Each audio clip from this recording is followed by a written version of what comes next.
नमस्कार दोस्तों। Computer with प्रभात वालिया में मैं आपका हार्दिक स्वागत करता हूं।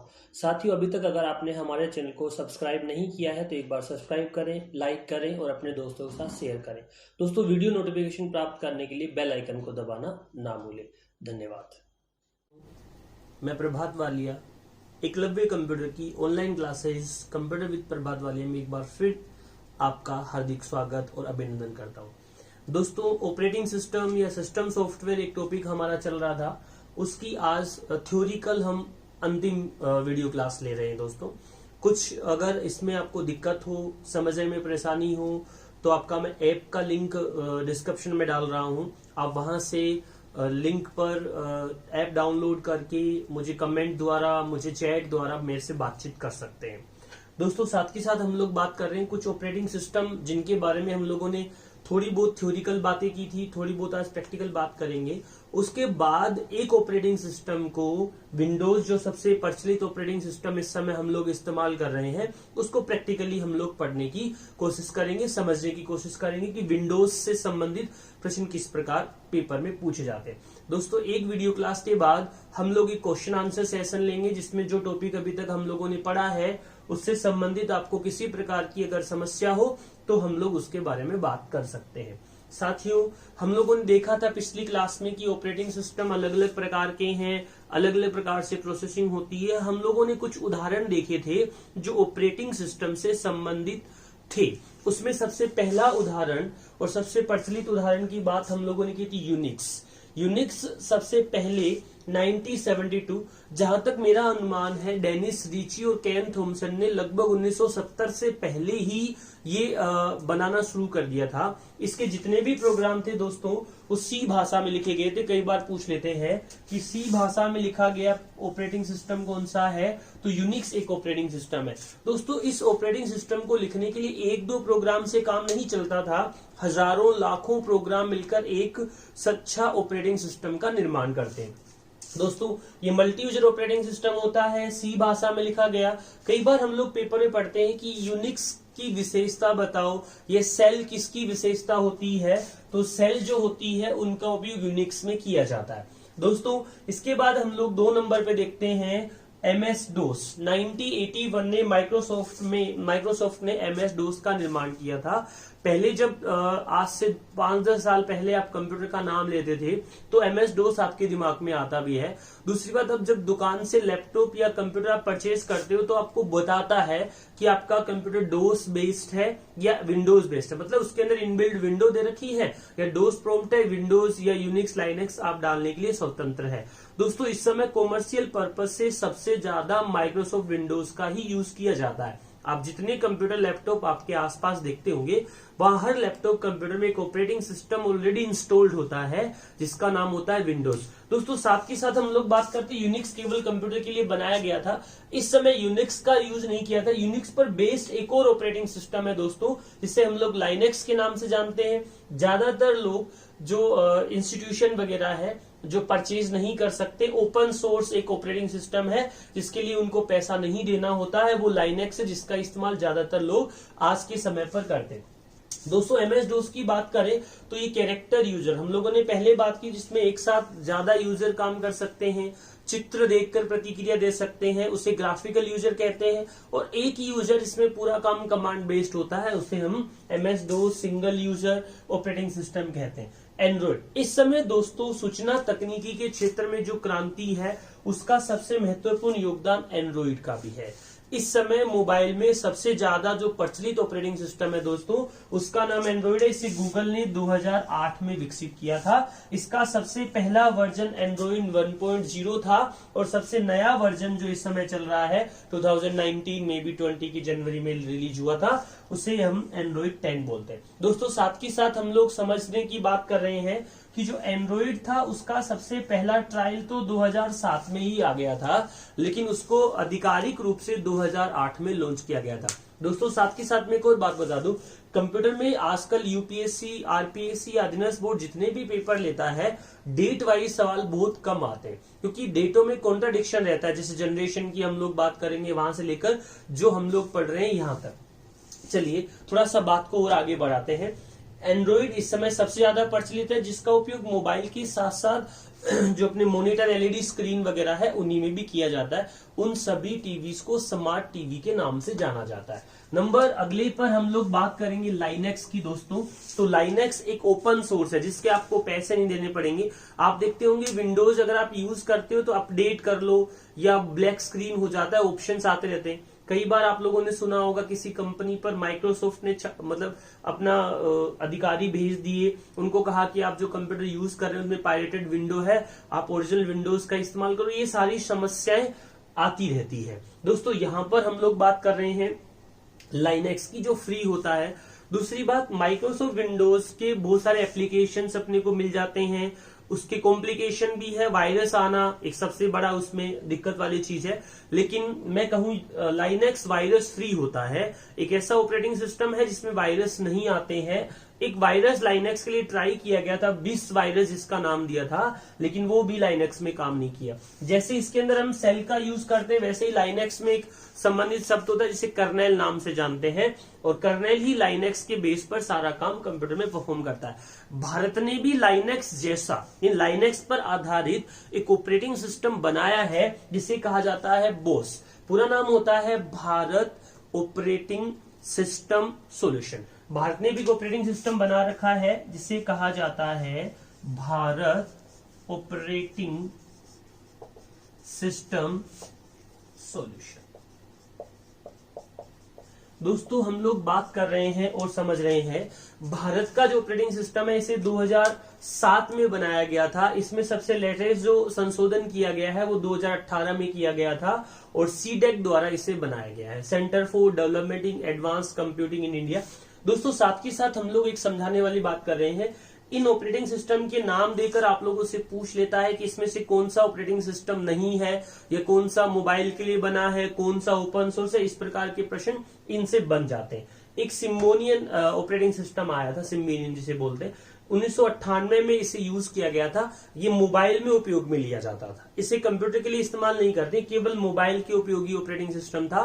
जिसे 2008 में नोकिया ने अधिग्रहण कर लिया था, नोकिया के मोबाइल में यह आता था। लेकिन 2008 के बाद जैसे ये एंड्रॉइड आया तो बाकी सभी ऑपरेटिंग सिस्टम का पर्सनल बंद हो गया, केवल हम लोग एक एंड्रॉइड पर डिपेंड हो गए। अब एक और बात करते हैं जिसका आप सभी लोगों ने नाम सुना होगा, एप्पल जिसे आईफोन के नाम से जानते हैं। इस आईफोन में एक ऑपरेटिंग सिस्टम होता है मैकिंटोश, जिसको नाम से जाना जाता है मैक ओएस। मैकिंटोश भी बोलते हैं उसको और साथ ही साथ मैक ओएस भी बोलते हैं। ये लैपटॉप में भी आता है, यानी जो आईफोन होता है उसके आईपैड आते हैं, उनके कंप्यूटर आते हैं, उनके लैपटॉप आते हैं, उनमें विंडोज की जगह पर इस मैकिंटोश का यूज किया जाता है। 1984 में इसे जारी किया गया था। ये graphical user based operating system होता है जो केवल आईफोन या ऐसे कहते हैं एप्पल कंपनी के प्रोडक्ट या उत्पाद होते हैं उन्हीं में इस्तेमाल किया जाता है। साथियों ये सभी ऑपरेटिंग सिस्टम जिनके बारे में हम बात कर रहे थे, ये थ्योरिकल ऑपरेटिंग सिस्टम हम लोगों ने देखे, जिनके बारे में 2-3-4 चीजें जो पेपर में पूछी जा सकती है उन सबका डिस्कशन हम लोगों ने किया। साथियों कई बार मैंने एग्जाम में पेपर में जो प्रश्न आए उनका एनालिसिस करके एक बात निकाली कि स्टूडेंट बार बार एक प्रश्न कर देते थे कि सर पेपर इजी आता है, किस प्रकार के प्रश्न आते हैं। तो मेरे हिसाब से मुझे लगता है कोई लो लेवल हाई लेवल नहीं होता है। देखो ये नाम आप लोगों ने शायद पहली बार सुना होगा, तो ये ऑप्शन में डालकर पूछ लेता है। देखो जब से 2014 के बाद 2018-19 में दोबारा नरेंद्र मोदी देश के प्रधानमंत्री बने तो स्वदेशी का प्रचलन उन्होंने बढ़ा दिया, और अभी इस कोरोना महामारी में उन्होंने आत्मनिर्भर भारत का एक प्रोडक्ट लॉन्च किया है। कह रहे हैं कि सब लोग स्वदेशी चीज अपनाओ या अपने देश में ही चीजों का उत्पादन करो। तो उस हिसाब से एक प्रश्न दिमाग में घूम जाता है। एग्जामिनर भी बैठे बैठे इस प्रकार के प्रश्न को शामिल कर लेता है और कहता है कि भारत का पहला ऑपरेटिंग सिस्टम कौन सा है, भारत का पहला कंप्यूटर कहाँ लगा। इस प्रकार के प्रश्न इस समय प्रचलित होने लग गए। तो उसमें सबसे अच्छा प्रश्न है बोस वाला। दोस्तों माइक्रोसॉफ्ट विंडोज की बात अपन प्रैक्टिकली बहुत अच्छे से करेंगे। 1995 में सबसे पहले माइक्रोसॉफ्ट ने एक विंडोज लॉन्च किया था, विंडोज 95 के नाम से। अब इसका सबसे नया संस्करण जो चल रहा है वर्तमान में विंडोज 10 सबसे नया संस्करण, जिसे आप लोग लैपटॉप या कंप्यूटर में इस्तेमाल करते हैं। दोस्तों हम लोगों ने एक सॉफ्टवेयर का टॉपिक स्टार्ट किया था, उसमें 2-3 बातें हम लोगों ने डिस्कस की थी कि सॉफ्टवेयर 3 प्रकार का होता है। सिस्टम सॉफ्टवेयर का सबसे पहला प्रकार हम लोगों ने स्टार्ट किया था दोस्तों, जिसे कहते हैं ऑपरेटिंग सिस्टम। जितना ऑपरेटिंग सिस्टम में थ्योरिकल हम लोग बात करते थे जनरल एग्जाम के लिए, उतनी बातें हम लोग कर चुके हैं दोस्तों। अब हम क्लास को थोड़ा और आगे बढ़ाते हैं। ऑपरेटिंग सिस्टम के बाद नंबर 2 पर जिस टाइप का हम लोगों ने डिस्कशन किया था उसमें था प्रोग्रामिंग भाषा, प्रोग्रामिंग लैंग्वेज। दोस्तों जनरल सी बात करते हैं, बहुत सारे एग्जाम में पूछ लिया जाता है कि प्रोग्रामिंग भाषा जिसका हम यूज करते हैं कौन सी पीढ़ी में कौन सी प्रोग्रामिंग भाषा आई थी, हाई लेवल प्रोग्रामिंग भाषा कौन सी है, लो लेवल प्रोग्रामिंग भाषा कौन सी है, इन दो के बारे में प्रश्न बन जाता है। साथियों क्लास को आगे बढ़ाते हुए मैं आप लोगों से बात कर रहा हूं प्रोग्रामिंग लैंग्वेज, प्रोग्रामिंग भाषा। यानी कंप्यूटर हमारी बात को समझता नहीं है, यानी कंप्यूटर में हर काम 0-1 में होता है। 0-1 का मतलब बाइनरी लैंग्वेज में होता है। बाइनरी भाषा का ही दूसरा नाम होता है मशीनी भाषा।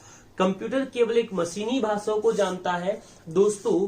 कंप्यूटर जिस भाषा को जानता है यानी केवल मशीन भाषा को समझता है भाई, तो उस मशीनी भाषा को ही कंप्यूटर की भाषा कह सकते हैं। और जो भाषा मशीन से संबंधित है उन सभी भाषा को लो लेवल भाषा की कैटेगरी में रखते हैं, और जो प्रोग्राम यूजर कर सकता है उसे हम हाई लेवल भाषा की कैटेगरी में रखते हैं। दोस्तों एक बार देखते हैं, भाषा जो होती है या प्रोग्रामिंग लैंग्वेज होती है वो 2 प्रकार की होती है। अगर प्रोग्रामिंग लैंग्वेज या प्रोग्रामिंग भाषा की बात करें तो इसके 2 प्रकार हुए। पहला प्रकार जिसे बोलते हैं निम्न स्तरीय, निम्न स्तरीय का मतलब हुआ लो लेवल।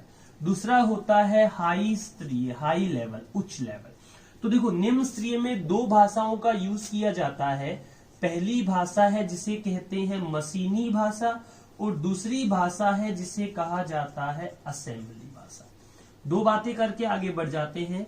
मशीनी भाषा जो भाषा है वो प्रथम पीढ़ी की प्रोग्रामिंग भाषा है। असेंबली भाषा है वो आपकी द्वितीय पीढ़ी की प्रोग्रामिंग भाषा है। दोस्तों प्रोग्रामिंग भाषा एक सिस्टम सॉफ्टवेयर का प्रकार होती है। 2 प्रकार की प्रोग्रामिंग भाषाओं का हम लोग यूज करते हैं। पहला होता है निम्न स्तरीय, लो लेवल प्रोग्रामिंग भाषा, उसमें केवल 2 भाषा है। पहला मशीनी भाषा, दूसरा असेंबली। मशीनी भाषा पहली पीढ़ी की प्रोग्रामिंग भाषा है, जिसमें हम लोग ये कहते हैं कि प्रथम पीढ़ी में कौन सी भाषा का यूज हुआ, तो मशीनी भाषा का। असेंबली भाषा सेकंड जनरेशन की प्रोग्रामिंग भाषा है। कुछ कोड होते थे इसमें जिनका यूज करके प्रोग्राम लिखा जाता था। इसी प्रकार उच्च स्तरीय भाषा, इन 2 भाषाओं को छोड़कर जो भी प्रोग्रामिंग भाषा आपके दिमाग में चल रही है वो सभी की सभी प्रोग्रामिंग भाषा हाई लेवल या मैं कह दूं उच्च स्तरीय प्रोग्रामिंग भाषा होती है। तो उच्च स्तरीय प्रोग्रामिंग भाषाओं का प्रश्न भी कैसे आएगा? प्रोग्रामिंग भाषा में लो लेवल बड़ा सिंपल था, जिसके बारे में हम लोगों ने बात कर ली। नंबर 2 पर है हाई लेवल, जिसे बोलते हैं उच्च स्तरीय। दोस्तों उच्च स्तरीय की बात करें तो 1 नंबर पे जिसका मैं नाम लिख रहा हूं बोलेंगे अपन कोबोल। कोबोल एक उच्च स्तरीय प्रोग्रामिंग भाषा है। नंबर 2 पर बात करें, कोबोल के बाद एक और प्रोग्रामिंग भाषा का नाम आता है फोर्ट्रन। ये भी आपकी एक हाई लेवल या मैं कह दूं उच्च स्तरीय प्रोग्रामिंग भाषा है। दोस्तों हम लोग राजस्थान में जितने भी एग्जाम दे रहे हैं उनमें कंप्यूटर पहले हर एग्जाम में नहीं आता था। लगभग 2015 के बाद राजस्थान गवर्नमेंट जितने भी पेपर ले रहा है उन पेपर में प्रत्यक्ष और अप्रत्यक्ष रूप से कंप्यूटर के प्रश्न पूछे जाते हैं। यानी मेरा कहना है सिलेक्शन का आधार, एक सब्जेक्ट को पढ़कर हम सिलेक्शन नहीं करवा सकते हैं। सभी सब्जेक्ट का थोड़ा थोड़ा नॉलेज हम लोगों को होना चाहिए। साथियों उसी कड़ी में हम लोग कंप्यूटर सब्जेक्ट पढ़ रहे हैं, जिसके हर पेपर में 2 या 3 प्रश्न आते हैं। लाइब्रेरी साइंस दिसंबर 2019 को एक पेपर लगा था जिसमें एक फुल फॉर्म पूछी गई थी। उससे पहले राजस्थान में RSCIT एक अंतरराष्ट्रीय स्तर का कोर्स है जिसमें कंप्यूटर के ज्यादातर सवाल आते हैं। वहां से भी मैंने आधार बनाकर बताने की कोशिश की कि सेकंड जनरेशन द्वितीय पीढ़ी की प्रोग्रामिंग भाषाओं के नाम बताओ। तो कोबोल द्वितीय पीढ़ी की प्रोग्रामिंग भाषा है और फोर्ट्रन भी द्वितीय पीढ़ी यानी सेकंड जनरेशन की प्रोग्रामिंग भाषा है।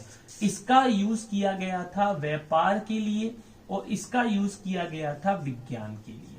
दोस्तों व्यापार और विज्ञान दोनों सेकंड जनरेशन से स्टार्ट हो गए थे। नंबर तीसरे पर एक प्रोग्रामिंग भाषा है सी और चौथे पर एक प्रोग्रामिंग भाषा है बेसिक। इन दोनों भाषाओं को मैंने थर्ड जनरेशन की प्रोग्रामिंग भाषाओं में शामिल किया है। ये दोनों भाषाएं जो आपकी कौन सी जनरेशन की भाषा है, सेकंड जनरेशन की प्रोग्रामिंग भाषा है। कोबोल का पूरा नाम होता है common business oriented programming language. Fortran का होता है फॉर्मूला ट्रांसलेटर। सी 1972 में सी को बनाने वाले वैज्ञानिक का नाम था डेनिस रिची। डेनिस रिची ने सी भाषा 1972 में बनाई थी। इस समय जितनी हम लोग प्रोग्रामिंग भाषाओं का इस्तेमाल कर रहे हैं उनमें सी भाषा सभी की आधार भाषा है। सी भाषा को आधार मानकर ही प्रोग्रामिंग भाषाओं का यूज किया जाता है। दोस्तों मैं यहाँ पर बिल्कुल बेसिक्स से चल रहा हूँ और धीरे धीरे जैसे अपन आगे बढ़ेंगे, जैसे आप टॉपिक को समझते जाओगे पूरी चीजें मिल जाएगी। क्वेश्चन आंसर सेंसर अगली सेक्शन जो है वो अगली क्लास के बाद लेंगे, जिससे आपको ये पता चल जाएगा कि जो हम लोगों ने पढ़ा है कितना हम लोगों को समझ आया है, कितना हमने गेन किया है। दोस्तों सी और बेसिक की बात करें तो बेसिक प्रोग्रामिंग भाषा जो है वो जनरल पर्पस प्रोग्रामिंग भाषा ना रहकर केवल ऐसे थोड़े बहुत कामों में ली जाती है, जिसे सी भाषा ने रिप्लेस कर दिया। बेसिक का पूरा नाम होता है beginners all purpose symbolic instruction code. Beginners all purpose symbolic instruction code. ये दिसंबर 2019 में एक पेपर लगा था लाइब्रेरियन का, उसके पेपर में इस बेसिक का फुल फॉर्म पूछा गया था। नंबर 4 पर हम लोग बात करते हैं प्रोग्रामिंग भाषा में, एक आपका है C++ और नंबर 5 पर इसी के अंदर 5 और 6 हो गया, ये 6 नंबर पे बात करते हैं जिससे ज्यादातर बच्चे गेम खेलने के लिए यूज करते हैं, जिसका नाम है Logo, logic oriented graphic oriented.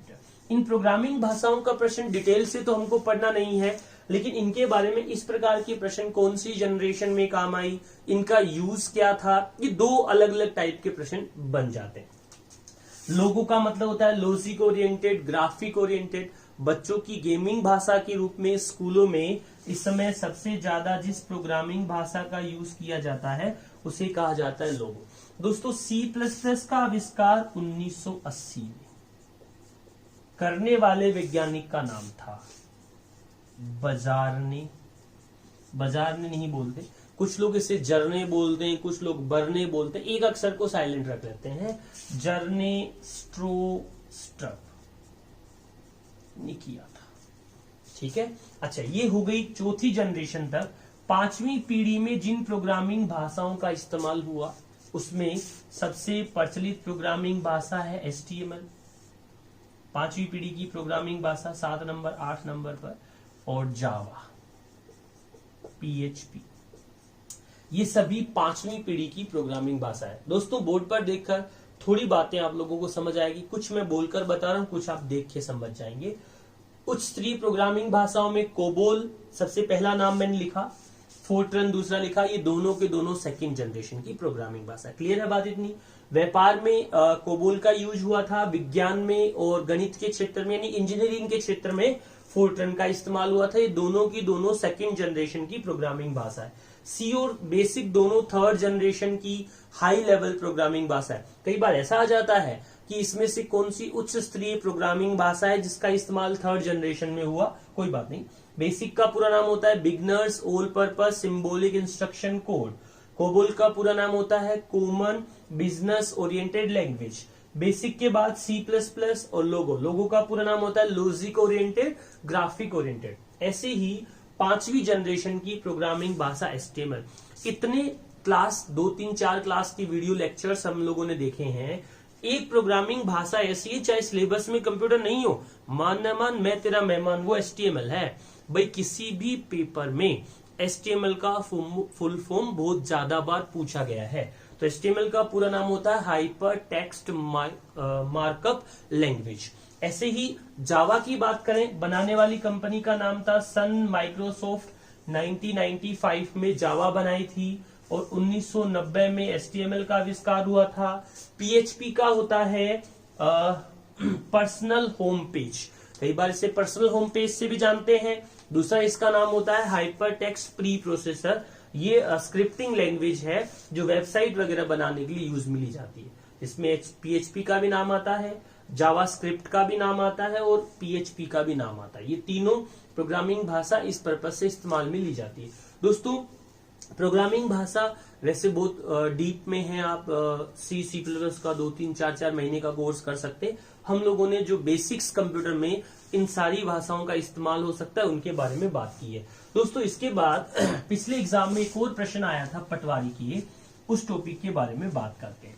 दोस्तों हम लोगों ने अभी सिस्टम सॉफ्टवेयर का तीसरा प्रकार देख रहे हैं जिसमें हम कहते हैं भाषा अनुवादक, जिसे हम लोग कहते हैं भाषा अनुवादक। भाषा अनुवादक क्या करता है? एक प्रोग्रामिंग भाषा को दूसरी प्रोग्रामिंग भाषा में अनुवादित करता है। सवाल क्या बनेगा देखते हैं।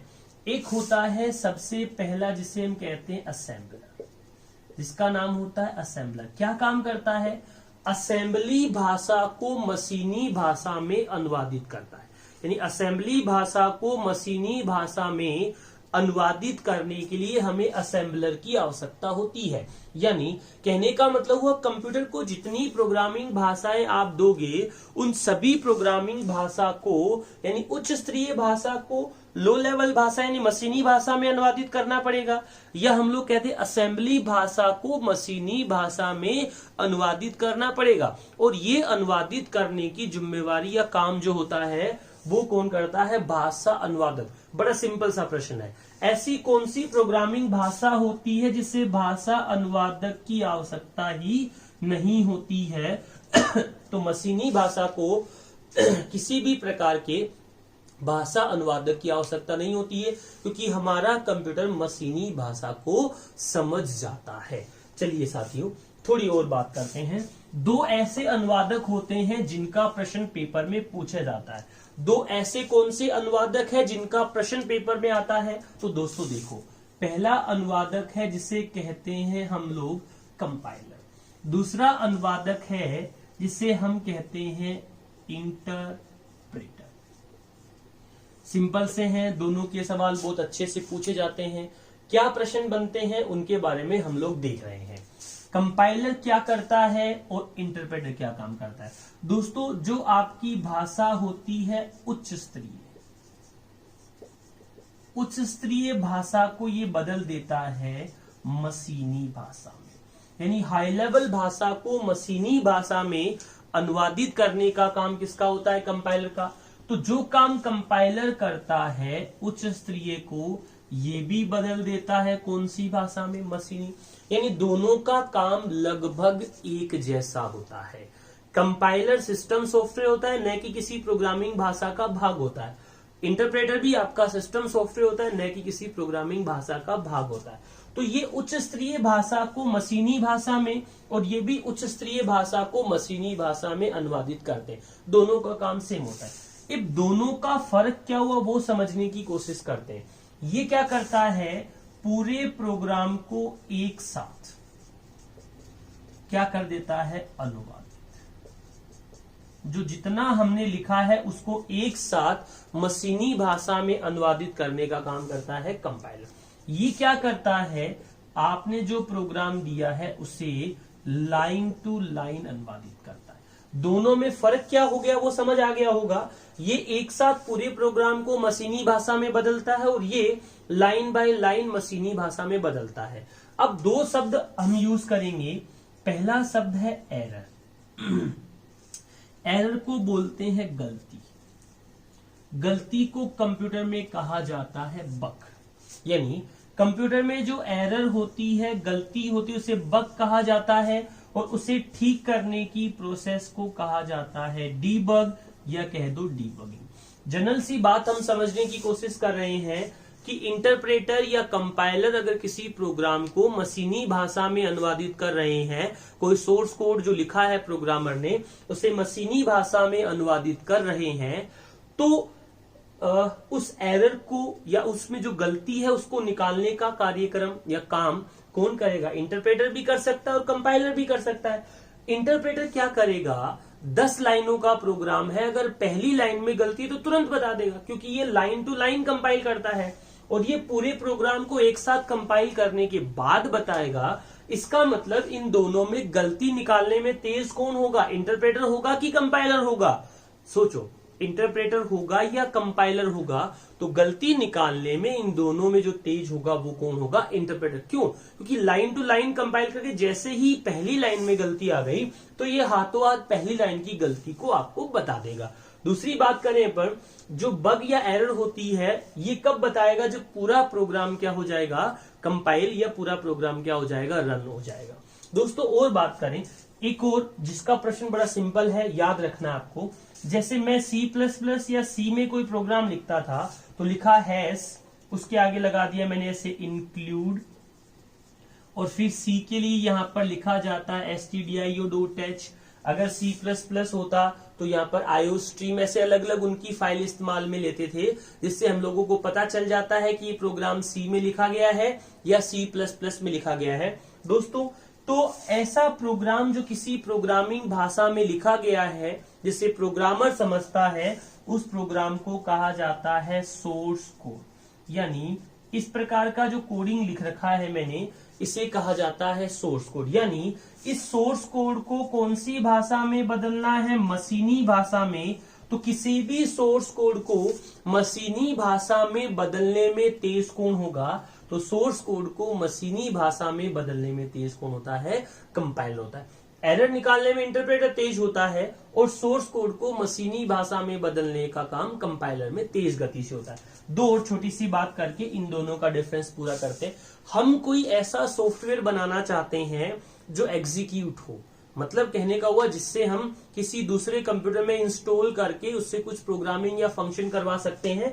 तो EXE फाइल अगर बनाना चाहते हो तो आप प्रोग्राम को इंटरप्रेटर से कंपाइल नहीं करवा सकते, उससे ऑब्जेक्ट या सोर्स कोड नहीं बना सकते। उसके लिए आपको क्या चाहिए होगा, कंपाइलर चाहिए होगा। इससे EXE फाइल नहीं बनती, यानी इससे आप एग्जीक्यूटेबल सोर्स कोड वाली फाइलें नहीं बना सकते हो। ये तो नॉर्मल आप इस्तेमाल करने या नॉर्मल आप कहूं कि जनरल जो आपके प्रोग्रामिंग लैंग्वेज है उनके लिए आप इंटरप्रेटर का यूज कर सकते थे। दोस्तों इनका प्रश्न पिछले पटवारी के पेपर में आया था कि कंपाइलर का काम क्या होता है। सिंपल सा पहली लाइन में हम लोग समझ गए थे कि उच्च स्तरीय भाषा को मशीनी भाषा में बदलने का जो काम होता है वो कौन करता है, कंपाइलर करता है, और ऐसी ही इंटरप्रेटर करता है। अब दोनों का जो डिफरेंस है वो यहां से बनता है, ये पूरे प्रोग्राम को एक साथ अनुवादित करता है और ये लाइन बाय लाइन अनुवादित करता है। दूसरा, ये गलती निकालने में तेज होता है और ये धीमा होता है। ये सोर्स कोड बदलने में तेज होता है, ये सोर्स कोड में धीमा होता है। दूसरी बात, गलती को, एरर को बग कहा जाता है, उसे ठीक करना डीबग या डीबगिंग कहलाता है। और एग्जीक्यूटिव फाइल बनाने के लिए, EXE फाइल बनाने के लिए हम लोग कंपाइलर का इस्तेमाल करते हैं, और जनरल फाइल बनाने के लिए, एक बिना एग्जीक्यूटिव वाली फाइल बनाने के लिए हम लोग इंटरप्रेटर का इस्तेमाल करते हैं। दोस्तों सिस्टम सॉफ्टवेयर का अंतिम प्रकार आज की वीडियो क्लास में पढ़ लेते हैं। सिस्टम सॉफ्टवेयर का अंतिम प्रकार हम लोगों ने देखा था, जिसके बारे में हमने बात की थी, डिवाइस ड्राइवर। कहा था जितने भी हार्डवेयर का हम लोग इस्तेमाल करते हैं, अगर उस हार्डवेयर को कंप्यूटर से जोड़ना चाहते हैं तो उसके लिए हमें एक पर्टिकुलर सॉफ्टवेयर की आवश्यकता होती है जो उसे एग्जीक्यूट करा पाए, उसे रन करा पाए। तो किसी भी हार्डवेयर को रन करने के लिए एक सॉफ्टवेयर की आवश्यकता होती है, उस सॉफ्टवेयर को डिवाइस ड्राइवर के नाम से जाना जाता है। दोस्तों आजकल तो ज्यादातर ऑपरेटिंग सिस्टम विंडोज के साथ, या मैं कहूं iOS के साथ इनबिल्ट जो होते हैं वो डिवाइस ड्राइवर आते हैं, वरना पहले हम लोगों को अलग से डिवाइस ड्राइवर क्या करने होते थे, इंस्टॉल करने होते थे।